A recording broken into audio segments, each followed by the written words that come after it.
Hey there, welcome to day 3003 of our What You Up To Now segment. Sharon Horne-Ellstrom here. This is what I talk about what's going on in my life in both offline and online businesses. What I'm working on right now, I am doing 2 annual challenges, one for Supersize You annual challenge for personal development, and the other is the Supersize Your Business annual challenge in my Facebook group as well as in my Skool community, my freemium Skool community. Right now you can join for free. And we do all kinds of things business in there. And it sounds way too broad, which is why I'm actually doing research interviews right now to narrow the focus of it, to get the right people into the room so that we can all help one another grow and supersize and scale our businesses. I'm also part of what's called the 100, my new cap there, which I've only worn once. I did take the sticker off. I love going on videos with this particular community and people still have their little silver stickers on their hat. I think I took my first picture with it on and then I took it off. I'm like, all right, that's silly. I haven't worn caps for a long time, but I really like them. I used to be a cap girl in high school. I would wear a cap all the time because my hair was always blown around in my face. And that always bothers me. It tickles my face. All right, today we're talking about FU, not what you think it is. I don't mean FU, and FT. And of course, anything that's initials could mean all kinds of things. So instead of guessing, like I've had to guess in this community what certain things mean, and I finally have been asking the younger people that know what they mean, we are doing all kinds of things that are outside my comfort zone, right? Things that I know I've needed to do for decades, but I have chosen not to, or I found a way to do them that were super duper easy for me. And that's part of where the FU and FT comes from in today's discussion. FU stands for follow up. FT stands for follow through. And one of the things I pride myself on doing is being careful what I commit to. Number one, that's our first thing so often. And I did this for a lot of decades and totally burned out and fried myself up to and including a sudden cardiac arrest, which I don't recommend for anyone. I'm just so lucky to be here following that event. Unbelievable how grateful and fortunate and happy I am to still be here.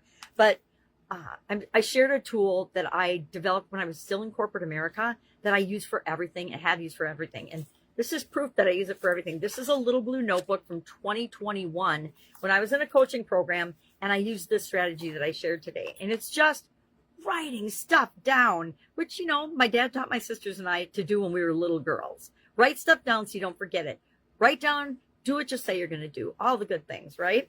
So in 2021, I was taking this training and I had 2 things from the training that day I was going to follow up on. So I make a little checkbox. And then when I actually did them, I put an X or a check in the box. Why? Because it's a really quick way to visually flip through my book and see what I still haven't done that I said I was going to do. Now, these were, I don't even know what they were. Let me see. Sign up for a challenge. And the other one was get books. Pretty easy, right? I don't know what it meant, but it meant something to me back then. And I did both things and then I could check them off. So I didn't have to think about them anymore. I didn't have to worry about, did I keep my word? Can people count on me when I say I'm going to do something? And I always want that to be a resounding yes. It's why, example of it, a lady asked me yesterday if I could attend her live Q&A session on Wednesday. I said, let me check my schedule. I checked my schedule. I'm actually triple booked for that particular time slot. And so I said, not this time. And I'm not going to be able to participate this time. But she does every other week, so maybe I'll be able to. And again, it's on the Skool platform. Premium people are always trying to get us to upgrade. I already am overextended and overcommitted when it comes to the platform. So I'm starting to be really discerning about what I say yes to and what I don't say yes to. Because I'm in 2 really big challenges right now, plus my own double annual challenges and rolling out my community. So that's got to be my number 1 priority. Second is this challenge. Third is another challenge that I'm involved in that's actually wrapping up at the same time this one does. I know. And I'm not going to tell you what my schedule's like this week. The only day I have clear today, and I'm ashamed of myself for admitting it, is I should have a bunch of calls booked on my calendar today, but I've had such a busy week, I didn't even realize till last night when I looked at my schedule, oh my gosh, all I have today is my Supersize Your Business strategy session at 10 a.m. and then the whole day free, which is awesome because then I can catch up on the other 2 challenges where I'm behind and I can book a bunch of calls. All right. if I can help in any way, all you have to do is ask, go out, make it an awesome day.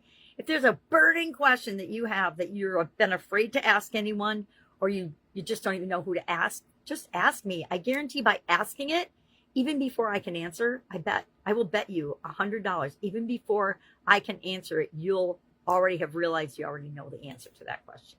How do I know? I'm the same exact way. I will put off and put off and put off asking. And as soon as I ask, the universe opens up and says, hello, you've known the answer all along. Just do this. Ta-da. All right, go out, make an amazing day, and I will, of course, be with you tomorrow. Bye.